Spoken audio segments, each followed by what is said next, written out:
Bonjour à toutes et à tous et bienvenue dans ce débrief de Lyon Olympique de Marseille. C'est Olympico, le premier Olympico, c'est historique. J'en tousse. N'hésitez pas à vous abonner, à liker, à partager, c'est très important. On va viser les 2000 abonnés, alors chaque abonnement compte.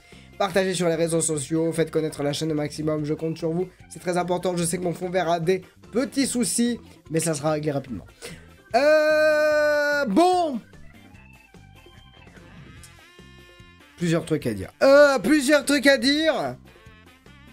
Un Noël Lyon.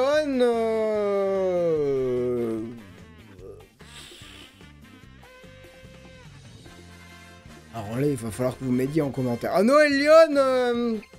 Je vais pas dire peu inspiré parce qu'ils ont quand même gagné 3-1 et qu'il y a des très belles choses qui sont ressorties de ce match. Mais une première mi-temps assez molle, avec un manque d'automatisme sur une équipe qui continue de se connaître, évidemment. Malgré les matchs de préparation, il y a eu des tops et des flops, on va en parler. Côté OM, ça a été un match très difficile, qui s'est, heureusement pour elle, fini avec un but qui est important. Dans le goal average, dans la confiance, elles ont mis un but à l'OL Lyon, c'est déjà ça. Donc ce sera pas un grand débrief, hein, je vais pas vous mentir, puisque ça a été un match assez à sens unique, mais c'est juste pour discuter de cet OL Lyon là qui a fait face à un bloc bas qui a attendu une trentaine de minutes avant de marquer. Il n'a pas été très dangereux, qui a eu du mal à combiner, il y a eu des beaux mouvements, mais il y a eu des mauvais contrôles, on a une Katoto un peu en dessous, une Diana Joseph qui n'a pas réussi sa première période et réussi sa deuxième, Béchaud décevante pour moi, qui n'a pas réussi à être aussi forte en dribble qu'elle peut l'être, évidemment. Ça fait 2-3 matchs que c'est le cas, malheureusement pour elle. Au milieu, Johan Saint-Impérial, j'ai adoré son match. En plus, elle a marqué en but de renard de surface. En plus, c'est une joueuse qui, au milieu de terrain, était un peu esselée dans ce système et qui a réussi à récupérer, à organiser, à être un peu la métronome. Elle a tenté des ballons longs, elle n'a pas tout fait bien, mais elle a un peu réorganisé le bloc lyonnais, donc ça c'était très intéressant. Bacha, un match correct sans être exceptionnel, mais sans gros faux pas et grosses fautes. Donc on prend, hein, côté lyonnais. Wendy Renard un peu moins en vue, importante sur les coups de pied arrêtés, on l'a dit. Elle a raté une tête en première période. Handler, bah pas eu grand chose à faire à part sur ce contre les Marseillaises, mais elle peut rien faire sur ce contre là.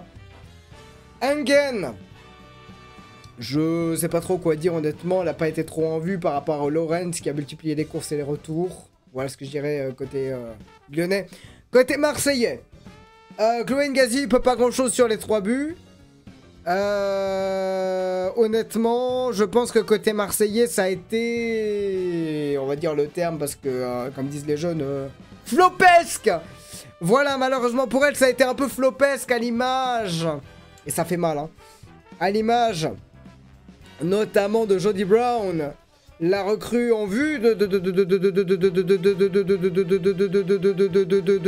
ce début de championnat.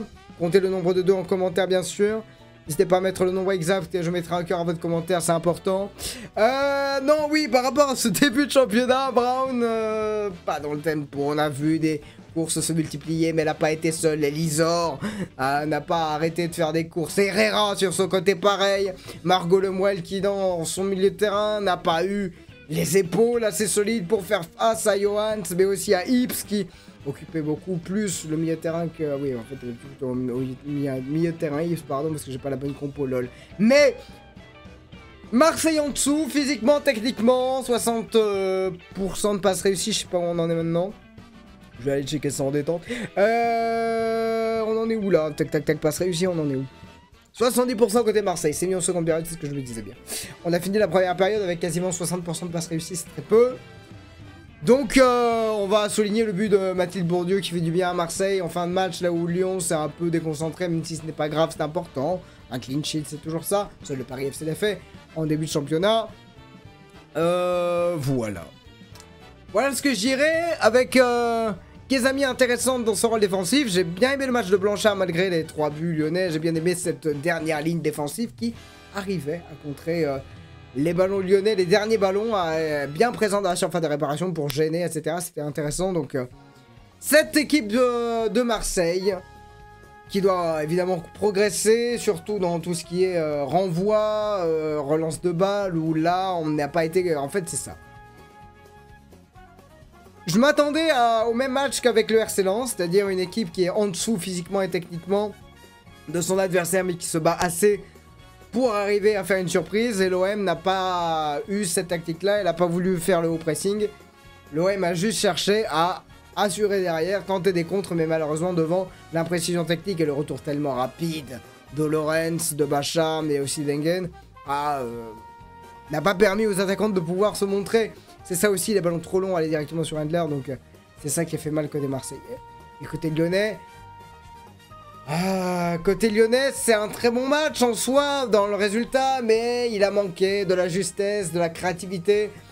Ce ballon qui a, pour ce premier but, qui a fait énormément de bien, en fait ce but de Egerberg, qui est superbe et qui vient d'un centre en une touche de balle, voilà ce qu'il fallait pour faire mal à la défense marseillaise, quelque chose qui n'était pas prévu et difficilement prévisible, vous avez compris l'idée. Egerberg qui a très bien fait cette action.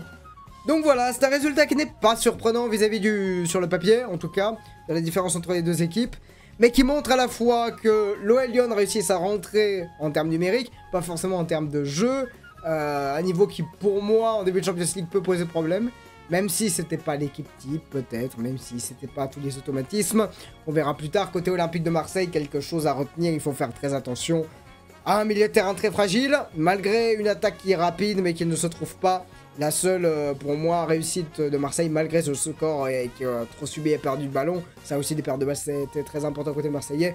C'est une dernière ligne défensive qui a tenu quand même une quarantaine de minutes face à l'OL Lyon et ça peut être important pour la suite. Mesdames et messieurs, c'est la fin de ce débrief très rapide.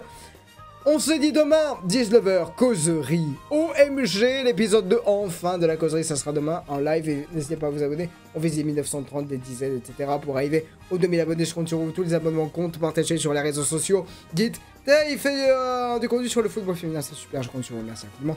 Très belle soirée, ciao ciao, j'ai très faim. Allez, mais on s'est régalé et merci à toutes les personnes qui étaient là durant le live, vive le foot féminin, vive le foot tout court, à très bientôt, on s'est régalé.